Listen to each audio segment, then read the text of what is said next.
বাংলাদেশে কোনো স্পেস হবে না।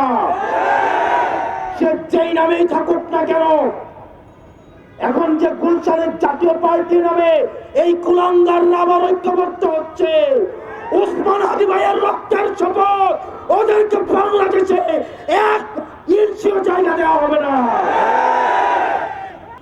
গত 1 বছরে বাংলাদেশে শুধুমাত্র একটা ওসমান হাদি ছিল। গত 54 বছরে বাংলাদেশ একটা ওসমান হাদিকে উপহার দিতে পারছে। দলদাস, সেবাদাস, পদ পদবি, পোস্টিং, প্রমোশন, নিজের ব্যবসা টিকিয়ে রাখার স্বার্থে 80 বছর ধরে জীবন্ত লাশ হয়ে বেঁচে থাকার থেকে ওসমান হাদির মতো 2 মিনিট জীবন নিয়ে বেঁচে থাকা বেশি সম্মানে। আপনি চাইলে ওসমান হাদি হইতে পারবেন না, আমি চাইলে ওসমান হাদি হইতে পারবো না। উনি বাংলাদেশকে ইনসাফের পথে নিয়ে যেতে চাইছে।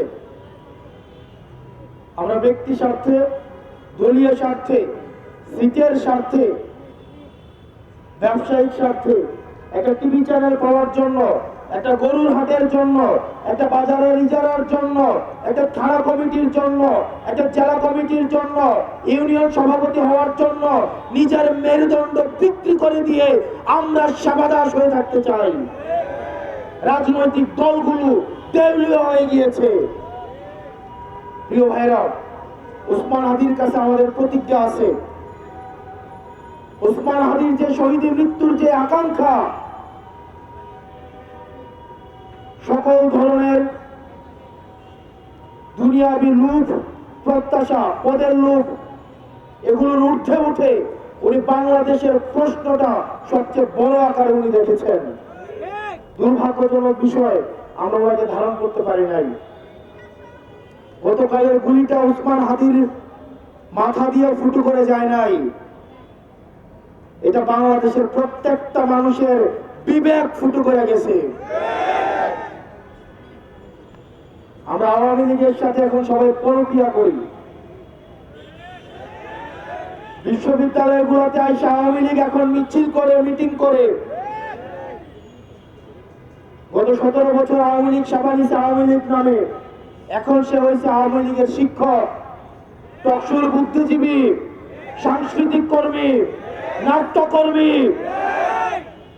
ফ্যাসিস্টের কোন ধরনের বাংলাদেশে কোন স্পেস হবে না। সে যেই নামেই থাকুক না কেন, এখন যে গুলশানের জাতীয় পার্টি নামে এই কুলাঙ্গার আবার ঐক্যবদ্ধ হচ্ছে, ওসমান হাদি ভাইয়ের রক্তের শপথ, ওদেরকে বাংলাদেশে এক ইঞ্চিও জায়গা দেওয়া হবে না। আমার ভাই ওসমান হাদির রক্তের শপথ, এই বাংলাদেশে দিল্লির এক্সটেনশন, ইন্ডিয়ার আধিপত্য এই বাংলাদেশে কোন ফর্মে, কোন ব্যক্তির মাধ্যমে, কোন ইনস্টিটিউশনের মাধ্যমে, টকশিজীবীর মাধ্যমে, পেশাজীবীর মাধ্যমে এই বাংলাদেশে কোনদিনও আর ঢুকবে না।